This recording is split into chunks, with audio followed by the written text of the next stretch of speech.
dooro odawaa ku dooro wuxuu qabtay 2019 musharaxiinta galmudug u taagan waxaa ka mid ah Cabdiraxmaan Odawaa waxaana lagu xasuustaa yagleelidii galmudug iyo maamulada kale ee dalka qaarkood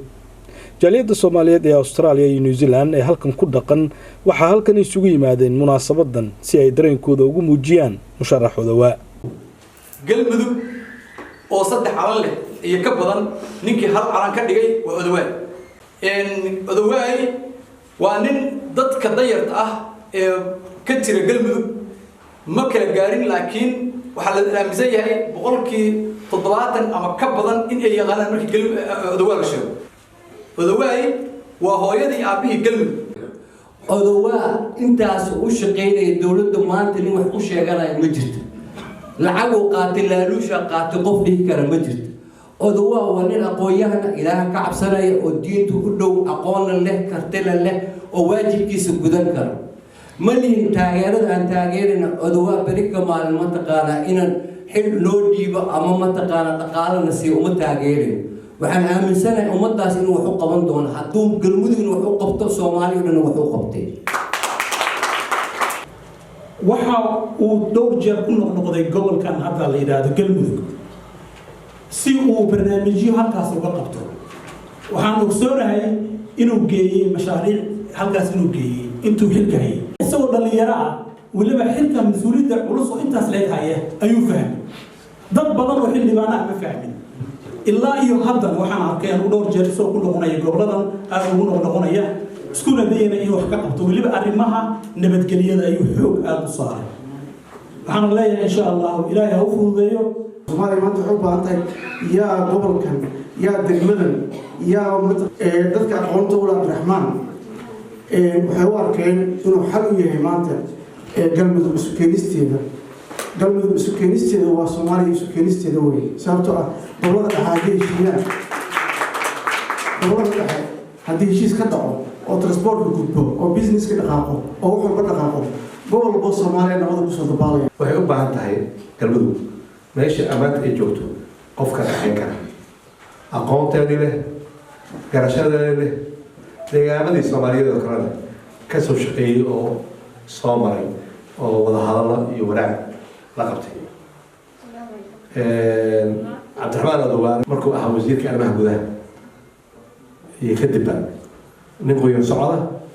fikir saliim wata oo dadkuna ay aad u dareemaan wanaag iyo waxa dhabta ka ah waxyaabo kale Cabdiraxmaan waxaa ka mid ah sida uu galmudug u dhisay waxaa runtii ka warqabay in badan in muddo ay mataqaana uu cadaado fadhiyo uu dadka inta isku keenay ilaa galmudug lahayn wuxuu ka qayb qaatay dhismihii Hirshabelle Cabdiraxmaan nin aqoon-yahan ah uma baahna in badan macnaha la sameeyo laakiin waxa u baahanahay maanta anaga haddaan maha Soomaaliyeed waxa u baahanahay Cabdiraxmaan oo kale inuu noqdo madaxweyne macnaha dowladda galmudug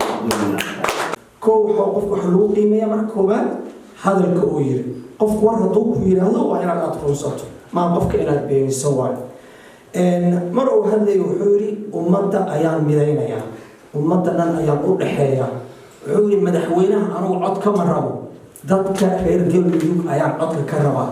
that's enough marka shacabka reer galmudug waxaan ilaalinahay asiga doorta asiga ayaa idin weydiistay waa number 1 waa Cabdiraxmaan waa professional political person waa ninkii dhisay galmudug waxay ahayd 2 gobol iyo wixii ka sii badan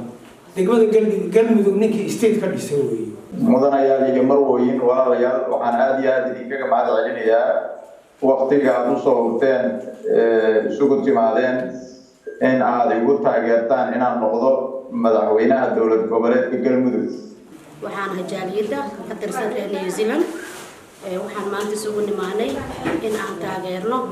musharaxa u taagan madaxweynenimada galmudug Cabdiraxmaan Odawaa 2019 waxaan leenahay insha Allah inuu ku najaxo maadaama uu yahay ninka kaliya oo dhibka ka jira galmudug una taagan mar walba fiicnaanta galmudug magacaygu waa Cali Maxamed Cali waxaan taageeraynaa oo halkaan isku soo baxnay musharaxa cusub ee u taagan madaxweynenimada galmudug Odawaa waxaan leenahay guuleyso magacaygu waa Nasra Maxamed Jaamac waxaan halkaan maanta u imaanay anagoo ah jaaliyadda reer Australia waxaan soo dhaweynaynaa xildhibaanka u taagan musharaxa madaxweynaha galmudug waxaan leenahay mudane haddii lagu doorto ilaahay kula garab karo waxaan leenahay hala doorto magacayga waa Anise Muxiidiin Xasan waxaan ka mid ahaa jaaliyadda Australia Melbourne waxaan galabta meeshaan iskugu nimid inaan ugu hambalyeeyno xildhibaankeena u taagan madaxweynaha galmudug Cabdiraxmaan Odowaa waxaan ilaahay ka baryeynaa kii hela inaan noqotid amiin annagana aan jecelnahay dadkana ku jecel yihiin waxa qabatayna ilfool ku yaala waxaan halkaan u taaganahay inaan taageero madaxweynaha u sharaxan galmudug Cabdiraxmaan Odowaa waxaan ku rajeynayaa inaad ku guuleysatid musharaxnimada u taagan tahay waxaan ku leeyahay caqligu ha shaqeeyo cilmigaaga waxa daro inta uu qabtay nin lamida ama uusan jirin ama ninka sareeya uusan jirin markuu saldanayo horta xukunkeeda isku helaana inuu ka badinayaan qaba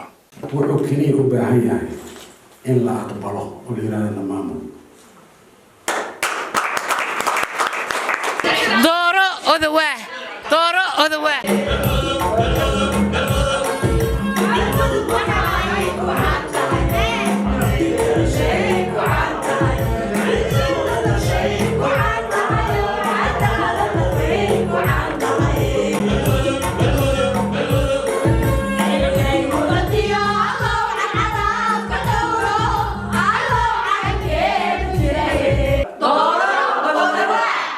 jaaliyadda Soomaaliyeed ee ku dhaqan magaalada Melbourne ee ka kala yimid wadamada New Zealand iyo dalkan Australia ayaa si buuxda u taageeray Cabdiraxmaan Odowaa waxaana u rajeeyeen in doorashada soo aadan uu ku guuleysto isla markaana uu noqon karo shaqsiga wax ka qaban kara deegaamada galmudug Ibrahim Umar Baafe wararka Universal magaalada Melbourne